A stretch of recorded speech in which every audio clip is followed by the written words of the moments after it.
Hey YouTube, what is up? I'm sorry, it has been so long since I filmed a video. Someone hijacked the email that was associated with my YouTube account and it has taken me forever to get it back. And we've moved and just a lot of life things that have happened. So I'm so happy to be back on here filming for you guys. Today, we are gonna do sourdough starter. I'm so excited. I've been watching so many videos and reading up, all about it to try to figure out, what's the best way to do it. So I thought maybe I would take you along with me and maybe put out like a video a day, kind of showing you day by day how I'm doing my sourdough starter. Now, this may be a complete fail because I've never done it before, but I'm gonna put it out there. If it fails, I'm gonna try again and just kind of see how it goes. I am going to put down below in the description box a link to a gentleman's channel that I was watching that he's like awesome at explaining in depth, like all the scientific stuff, behind it and why it's so good and healthy and how it breaks down and all the things on that. So I am going to put that down in the description box below. So quickly, let's just talk about the elephant in the room here, which is this pandemic prepping. So I've actually been looking into sourdough starter for a while just because of the health benefits. And I love the idea of just having that on hand and I don't ever have to go back to the store and like purchase regular yeast from the store. Well, I was in the store last week. I was in Walmart and I went down the baking aisle. There was no yeast to be found, which irritated me so much. But we're finding that with a lot of things right now. Canning, jars, lids, those are like scarce commodities.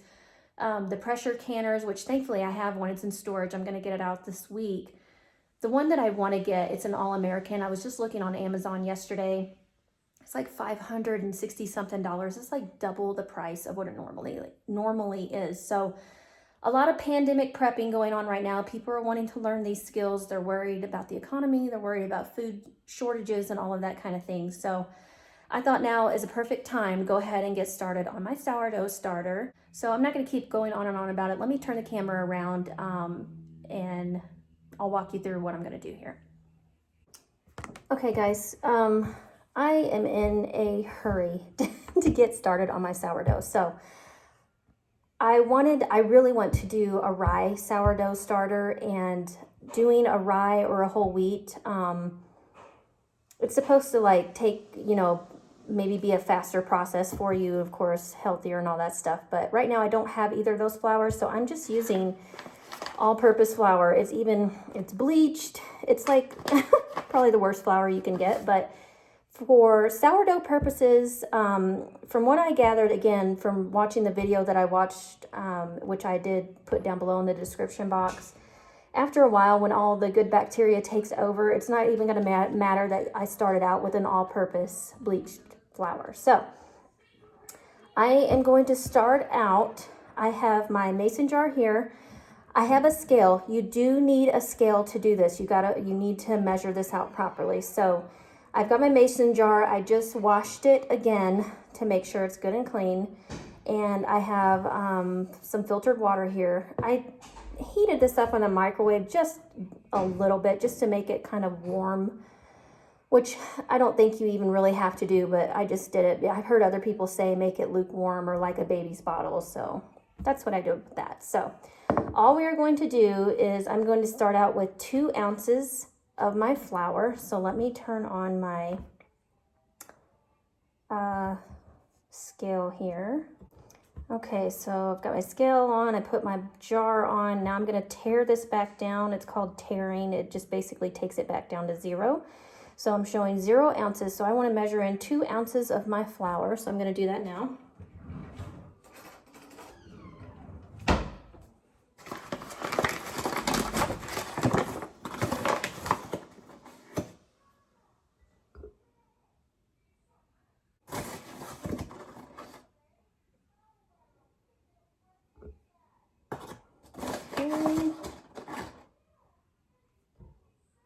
So it's 1.2 ounces. Keep going until I get to 2 ounces.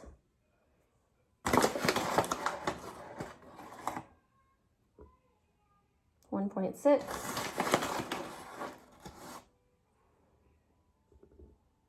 1.8, 1.9.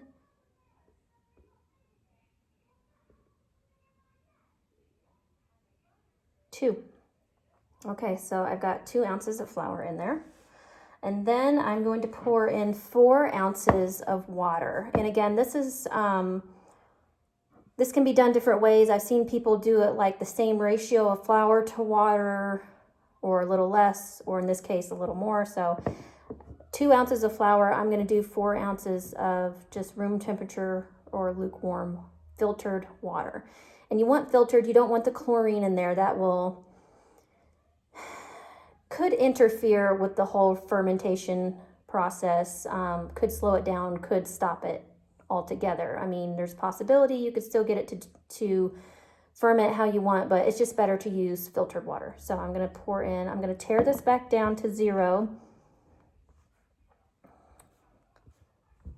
Maybe. Okay. So now I'm back at 0, so I'm going to pour this in until it says 4 ounces.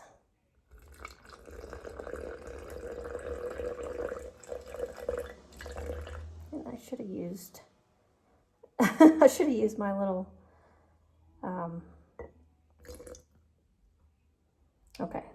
So, I actually, now I got a little sloppy there at the end. This says 4.3, so hopefully that's going to be okay, but we're going to roll with it.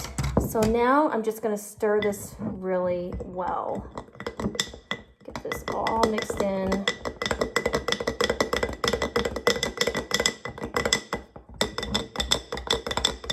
And it's going to be more soupy, like a batter consistency right now, because we doubled the water to the flour, but you know, that will eventually, this will eventually thicken up over time.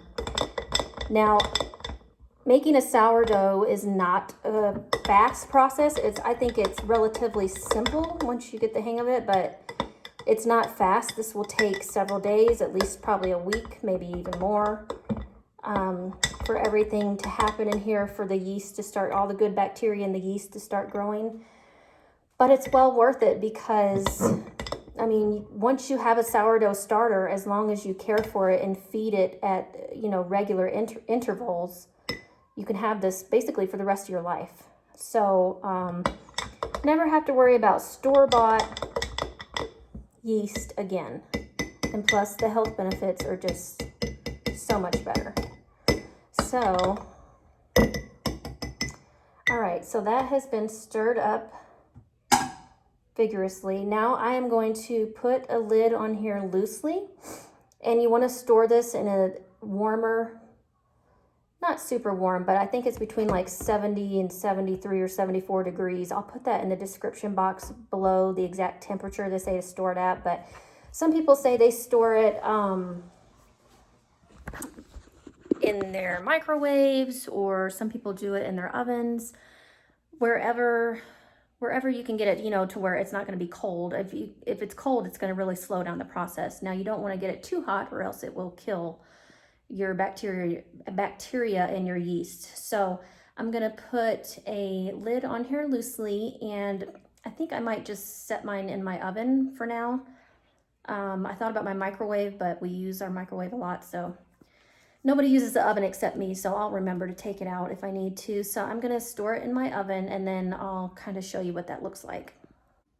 All right, so there he is sitting here in the oven.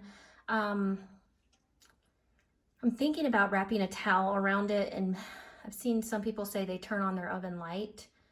I might do that, or at least for just a little bit, but I think I'm going to wrap a towel around to the edges. Now, I did not screw on this top very tightly.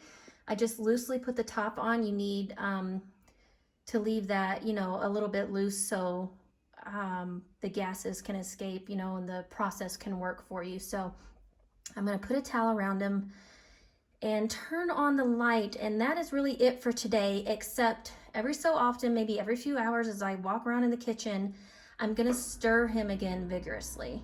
So that is one of the things we need to do, like just every so often, you know, it doesn't have to be constant, but I'm gonna stir vigorously, and I will meet you back here tomorrow, guys. So I am so excited to take you along on this journey really hope that this turns out well for me. But again, if it doesn't, I'm just gonna try again. And I am eventually gonna do a starter with whole wheat and with dark rye. I love rye bread. So really pretty easy process. There's not a whole lot to it. Just combining, measuring out your flour and your water. And then we wanna keep them warm. Now everybody usually names their sourdough starter. So I think I'm gonna name mine Larry. And for those of you close to me, family will get a kick out of that.